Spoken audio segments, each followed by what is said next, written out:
everybody. It's Anita and Joni. Today we are going to be talking about Mercury going from Taurus into Gemini today.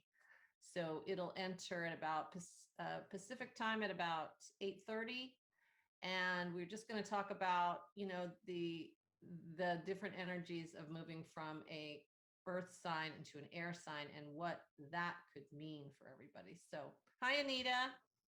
Hi, Joni. How are you? I'm awesome. Awesome. So Nita's got her little slides that she made, which are really great. So we're going to pause and pick up on that. All right. So this is part of our ongoing series that we kicked off last time about Mercury in the personality, and we're kind of doing it in tandem with where Mercury is moving in the zodiac currently. So just a little quick refresh on what Mercury archetype is, about the mind, communication, business, marketing, connecting the dots, making connections back and forth. And it's about the details and facts. The Mercury's, you can often understand a planet by looking at its opposite, which is Jupiter. Jupiter is about the big picture, goal-oriented. So at a big picture level, that's what Mercury is about.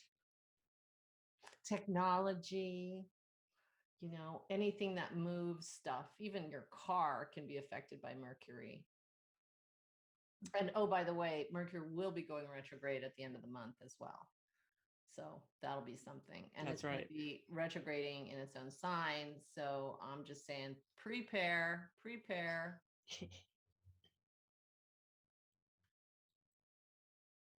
All right, now Mercury in Gemini.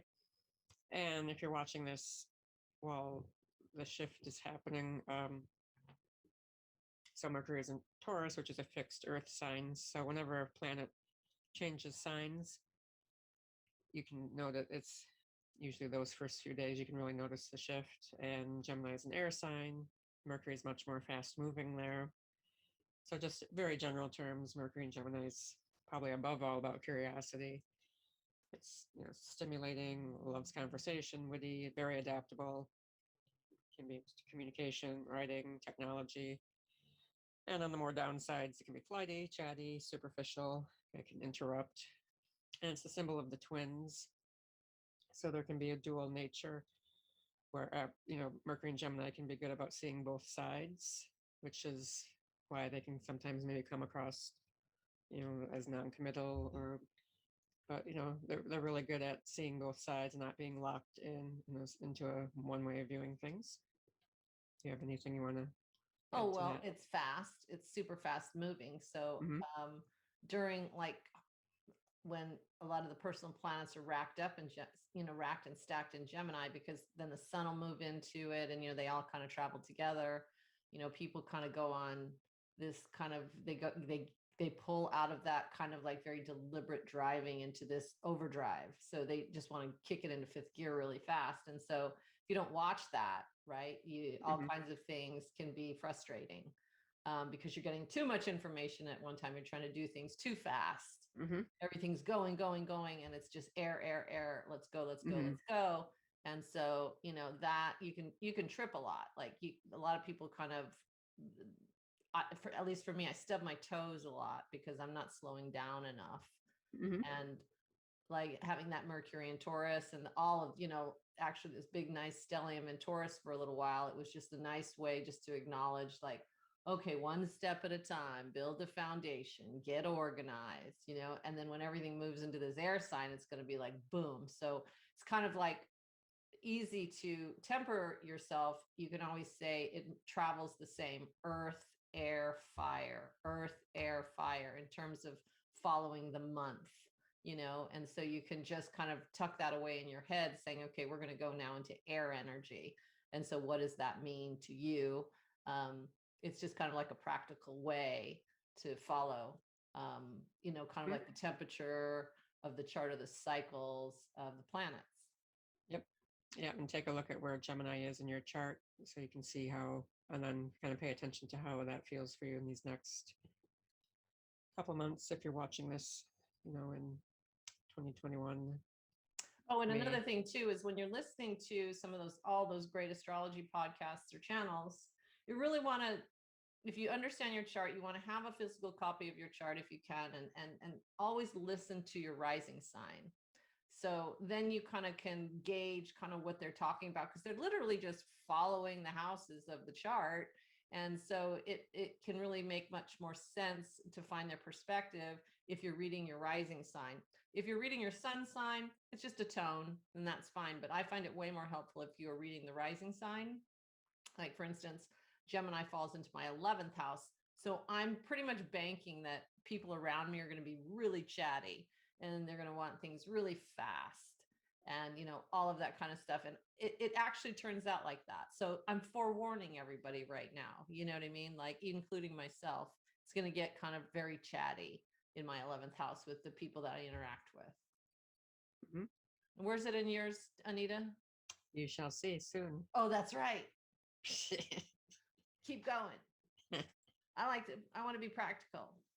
So, as we like to do, we feature a famous person example who has Mercury, in this case in Gemini. And I like tennis a lot, and I especially love the era where when Steffi Graf played, and her now husband, Andre Agassi, and all those greats. And she's a real interesting case study because tennis.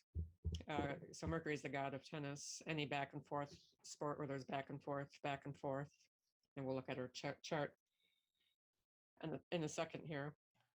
So she has, Mercury right in the first house of Gemini, along with the sun and the moon. She's a triple Gemini, so we'll really be able to get a good idea of what Mercury in Gemini is like. So can she like totally? She's like the quintessential multitasker. She can go from really quickly from one thing to the other and back and forth really easily. Yeah. So when she played tennis, she retired during her Saturn return. She was known for excelling on multiple surfaces: clay, grass, hard court. She excelled in all of those. She made tennis look really easy. I listened to an interview with her recently, and the interview was saying, you made it look so effortless. Mercury and Gemini can be like that. And then the interviewer commented how, you were playing tennis and then you were just gone. And Steffi said, yeah. And just that ability just to move on. And Steffi talks all the time about being in the now, focusing on the now, just that ability to move, that air, just move on. Yeah.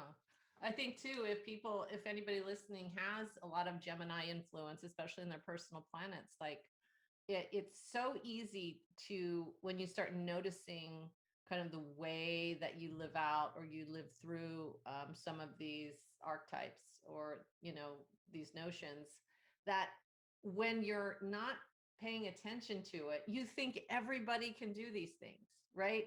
Like the person in Gemini, they just can't understand why people just can't go from one thing to the other and think fast and multitask and do this and that and the other thing. And that's the beauty of kind of understanding what astrology, how it can kind of like enlighten your own lens, is so that you know that you are so different and everyone is so different. What's easy, super easy to you has zero to do with what should be easy to everybody else.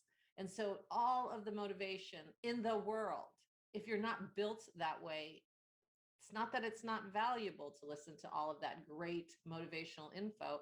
It's that if you know things about yourself, you can kind of carve your way around it so that all of those other things that you're listening to, you have to kind of customize them to your own self in a certain kind of way. You know what I mean? So yeah, I think that's worth mentioning. Yeah. And then there's not a whole lot of really good quotes from her, but she said that I find more peace in the rumble of our busy lives than in a quiet house, with all her Gemini, liking that, liking activity and that variety.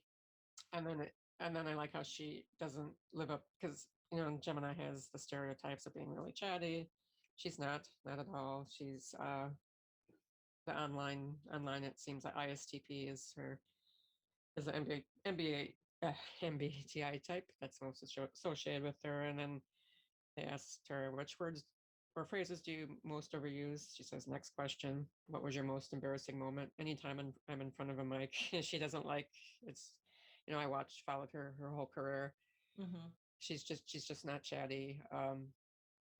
More is introverted, and she describes herself that way. So I love kind of how she shows other It kind of aspects. embodies her busyness than her Gemini self more in a physical way, probably, Yes, or in a exactly. mental way. So Yeah, she's she. mentally jumping around and she's physically Mm-hmm, busy, mm-hmm. really busy, but it just doesn't come out of her mouth. She's Yeah. not super chitty chatty. So there's so many different ways that you're that all of this will express itself. So Mm-hmm. I think you made a chart of her too, yeah. Yeah, we'll go. Yeah, we'll do that next. But yeah, she moved right on from tennis to having kids just real effortlessly. Now she's a philanthropist as well. So, um, as you can see, she's triple Gemini, a new moon there, right near her ascendant. I don't really know if she's a day or night chart. I might even go out on a limb and say night chart I would say it's a night chart too. because that Mars directly across the way. She doesn't, she seems to have a night chart Mars, where Mars is not as difficult in a night chart. But anyway, we're here to talk about Mercury more so. But so yeah, I mean, so her identity is just that Gemini, where it's like she just embodies Mercury and Gemini with her career, that back and forth tennis, excelling at that, and the multitasking she does now with kids are in their late teens. She supports Andre. She has her philanthropy activities, and in the conversation in that interview, she was just so very deft. They tried to ask her a couple of hard questions about political things, and she just neatly maneuvers around that, just real calm. Doesn't express really strident opinions. Mm-hmm. So yeah, if you listen to a couple of interviews with her, you'll notice that. And then I think the introversion, see the Venus in the Absolutely. 12th house right away. Yeah. Can make it. And also too, you can also Saturn. just back that up. If you were doing the tropical chart, all of her, Sun, Moon, and Mercury would be sitting in that 12th house as well. So that's why, when you can kind of go between in your mind the tropical and the whole house, you can see that they can pretty much almost add up the same way in a certain kind of way, not precisely, Mm-hmm. but there's going to be themes there. So being a tropical Mm-hmm. Placidus user, I would say, holy shit, her Sun, Moon, and Mercury are sitting there in the 12th house for sure, and that's just going to temper pretty much anything, Mm-hmm. in terms of how you present yourself. Yep. And then she's got Mars directly across from Mercury, but you never saw her like get angry in the court really, and she'd show a little bit of emotion when she would win, but well, those Germans are really stoic. Yeah, and then also with Saturn right there next to Venus. But yeah, it's just really neat to see triple Gemini, and her career was Gemini. That yeah, and that Saturn Venus that's a big play too, because it's tight. Mm-hmm. It's in a fixed sign, so you got to love Saturn in an earth sign. It's sturdy. It will, Mm-hmm. She knows how to manage herself. She knows how to, she really knows how to just stay the course. Mm-hmm. And so that's where, I want to do some really good Saturn videos, because it gets such a shit rap all the time, but really it contains you, Mm-hmm. and it's worth taking a really big look, a broad look first, and then really look at your chart as something that can help save the day, in a lot of ways. Yeah, the 12th house is where Saturn rejoices. Mm-hmm. So, but anyway, yeah. Then as far as Mercury and Gemini, especially if you listen to her talking in German, she has kind of that stereotypical being able to can talk really fast. Mm-hmm.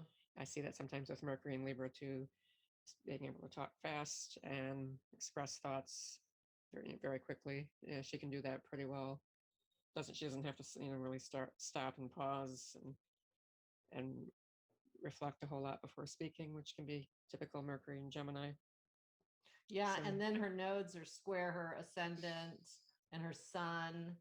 And so that mutableness, right? So Mm-hmm. if your South Node's sitting down in Virgo, again, a Mercury ruled thing, she just is so quick to analyze and logic Mm-hmm. for herself that, Yeah, yeah. There's wow. a lot of strategy involved in tennis, Hmm. and she really revolutionized the women's game. And yeah, they see that the Mercury and Gemini, and helping with that because when you're on the court, I love playing tennis myself too. I never really get a chance to play much, but a lot of quick on the spot decisions involved. So having Mercury and Gemini in the first house is really great for tennis. And you, it was, did you say she was an ST, ISTP? Yeah, I mean that's what speculation is online. ISTP. I could see Hmm. that, with introverted thinking as her dominant function. She certainly at least has those ISTP tendencies, Hmm. I think. And And I just think STs, when you're ST, you just have such a command of the thought mm-hmm, process and the physical process. yeah, And they like have good hand-eye coordination. That's one thing that I noticed with one of my sons is one of the things that was really great to, it's kind of hard to type people close to you or whatever, but the hand-eye coordination is like magnificent. You know what I mm-hmm. mean? Oh, sure. Yeah, And yeah. that thing, just because you're thinking and it's all this subconscious stuff. It's like I'm thinking and I'm moving all at the same time. It's really like Steffi does. It's poetry, you Mm-hmm. know. It's like Yes. physical poetry. It's awesome. Like she's dialing it in on such a visceral level. It's not something that she can learn, even though obviously the skill is what the skill is, but she just knows how to move with it and think so Mm-hmm. fast and Mm-hmm. anticipate moving. Yes. Super cool ST thing. Yes, and I like how it accentuates the aspect of Mercury that doesn't get talked about much. That for games and sport, the back and forth Mm-hmm. games like tennis. So That would yeah. really be that would really be a good thing to talk about later on too, Anita, is to bring the types in, like do the middle functions in with the chart. I think that might be a worthy Mm-hmm. cause. Yeah, I've been thinking a lot about how the planets can correlate to the four archetypes of the John B.B. Myers-Briggs. The Hmm. parent, the hero function, the child. And for Yeah. Steffi, it would seem this Mercury here is like the hero function for her introverted thinking, maybe something like that. That's what I've been Hmm. playing around with. But yeah, Yeah, that would be fun. That would be fun. We're trying to think of new ideas yeah. to try to have Mm-hmm. those really good conversations. And Mm-hmm. pretty soon too, I'm gonna invite people um, to do Zooms with us, live Zooms, Mm-hmm. Yeah, bringing yeah. in kind of their own vantage points, their own perspectives on stuff. If there's anybody out there with Mercury and Cancer that wants to be on with Hmm. us and July, yeah. That'd be great. Mercury and Cancer, it's a call. Yes. All right, so we'll move on now, and so here's some, at your leisure if you want to pursue exploring this more. Angelina Jolie, Henry Kissinger, Paul McCartney, Amy Schumer, Justin Trudeau all have Mercury and Gemini, so that's interesting. They can go, they're all over the place in certain ways. Yes. And then, yeah, so then I have Mercury and Gemini as well. Right, so now here's my chart with Mercury and Gemini in the seventh house of relationships and social identity, opposite from where Steffi has hers. So Mercury, for me, very much has been about writing since a very young age, and business, side hustles. Gemini's usually don't. So Gemini's also the ruler of my career house of Virgo, so it's typical to have, like my side hustles have side hustles. you know, it's very typical for Gemini to be like that, and then fast pace, learning fast, thinking fast, and can lead to impatience, interrupting, and but I can learn things pretty fast, and very much that curiosity. And I, definitely, when I wrote humor column, I've written a lot of humor columns in my life, so there can be that wittiness, and then also kind of liking to keep people a little bit off balance and not liking to be pegged uh, one particular label. And similar to Steffi, who in interviews you can't really get her to say like strongly political things. That Gemini way of definitely maneuvering around and that, and just being kind of graceful, which can come across as looking wishy-washy, but it's just that mutable. It's a good way that you know how to sidestep and avoid certain situations. Absolutely, yeah. Effie, avoid the situations you know you're going to trip into the and then Mercury the sprinkler hole. And in general, Mercury is it's the fastest planet, and it goes into nooks and crannies in space that the other planets don't go. And then when you have Mercury at Gemini, its home sign, it's very much like that. All learning a lot about astrology, and then people might be surprised to learn, oh, so you're reading about crypto, Bitcoin too, huh? It's like, learning. I'll learn. I'm curious. I'll read about lots of different things, and then definitely with the ability to go deeper into them too. But I like to explore different nooks and crannies and keep people on their toes. I think that's a key feature of it. It's kind of keeping people on their toes, skirting being labels. So that's in a nutshell kind of how it's been for me. Yeah, I noticed that too with my heavy duty Gemini friends, is they kind of can go over here and then they go over there, and they can change and adapt the perspective of the conversation absolutely. really, really fast and really easily. Where I'm like, wait, let's go back to what we were talking about. Let's stick to the point. And they're like flowing around, flowing and flowing. Yes, it's good in the sense that then you don't get butthurt or really offended. Mm-hmm. But at the same time, I do have Saturn in the fourth house, Moon here. Definitely, there can be a lot of depth and strength of conviction. Mm-hmm. But in an interaction, and I'm pretty much going to be more light. You're not going to see me be heavy-handed, but there's at a foundation some certainly strong convictions. So yeah, I certainly like having Mercury in the seventh. Well, the Saturn down there at the bottom of your chart, depending on what chart you're using, it's really, really great because it's kind of like a nice anchor. Oh, absolutely. That's why I'm not like a chatty cat. It adds gravitas. It'll slow things down.